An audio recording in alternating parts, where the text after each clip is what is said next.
Throughout human history, weapons have evolved, from sharpened stones to nuclear bombs. But among the most insidious and terrifying are biological weapons.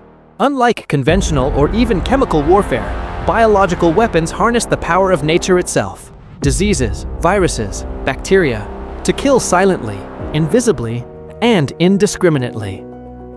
Today, we're diving deep into the dark, chilling history of biological weapons, how they were born, how they spread, and how they've haunted humanity across the centuries.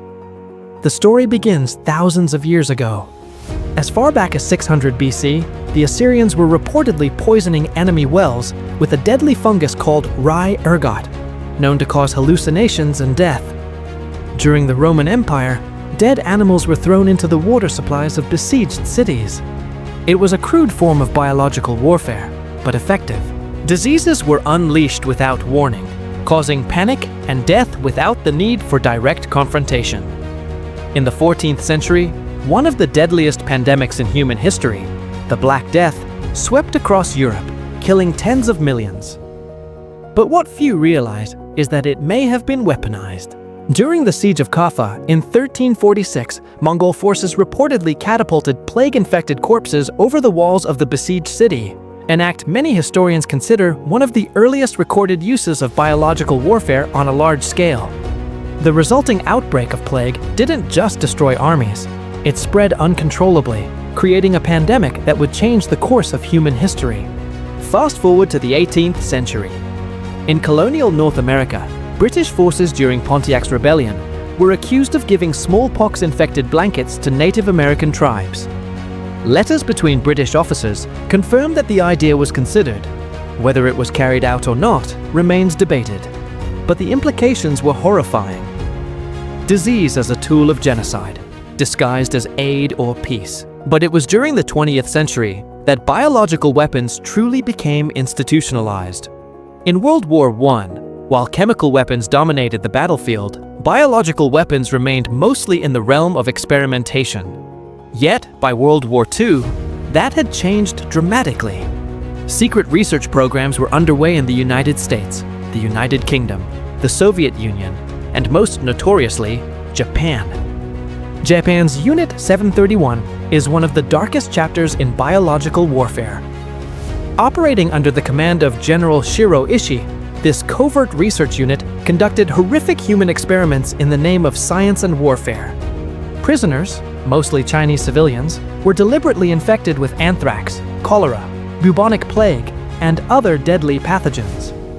Some were vivisected alive to study the effects of disease on internal organs. Others were used to test frostbite, starvation, and germ bombs. The goal? To create biological weapons that could be dropped on enemy cities.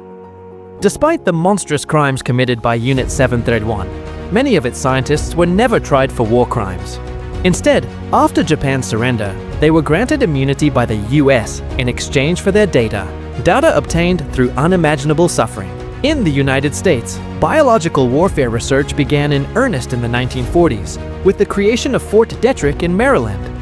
There, scientists developed a range of biological agents, including anthrax, tularemia, and brucellosis, and tested them on animals, and even volunteers under Operation Whitecoat. One of the most chilling incidents occurred in 1950 when the US Navy released a cloud of harmless but traceable bacteria over San Francisco to study how a biological attack might disperse in a real city. The experiment exposed hundreds of thousands of people without their knowledge or consent. Though the bacteria used were considered non-lethal, some residents fell ill, and one man died of a rare infection shortly after. Across the Atlantic, the British were also testing biological weapons. On the remote Gruinard Island off the coast of Scotland, scientists released anthrax spores in the 1940s. The island was so contaminated that it remained quarantined for over 40 years. It wasn't until 1990 that it was officially declared safe again. During the Cold War, the threat of biological warfare escalated. The Soviet Union created one of the most massive and secretive bioweapons programs in history, codenamed Biopreparat. With thousands of scientists and hidden labs, they weaponized smallpox, anthrax, and other deadly diseases. Some strains enhanced to resist antibiotics or spread more efficiently. These programs operated in total secrecy until defectors revealed their existence to the West in the 1990s. But the end of the Cold War didn't end the threat. In 1972, the world came together to sign the Biological Weapons Convention, banning the development, production, and stockpiling of biological weapons. It was a landmark treaty, signed by over 100 countries. But it had one major weakness. It lacked any real enforcement mechanism. No inspections, no penalties, just promises.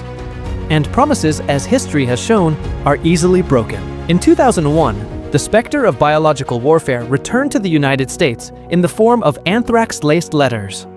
Just weeks after the 9/11 attacks, envelopes containing powdered anthrax spores were mailed to media offices and US senators, killing 5 people and infecting 17 more.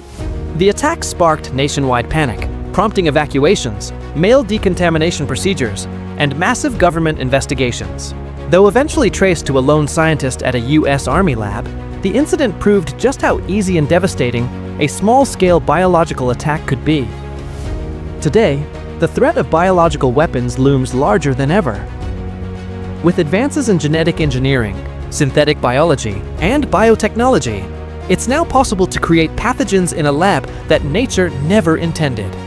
Gene editing tools like CRISPR open doors to both miracle cures and new horrors. Rogue actors, terrorist groups, or even unstable governments could potentially engineer viruses with enhanced transmissibility or resistance to treatments. In the wrong hands, biology could become the deadliest weapon humanity has ever faced. And the COVID-19 pandemic served as a stark reminder. While the virus was not a biological weapon, its global impact showed us just how vulnerable the world is to disease. Cities shut down, hospitals overflowed, economies crumbled. Now, imagine if such a virus were deliberately designed to kill or cripple entire populations.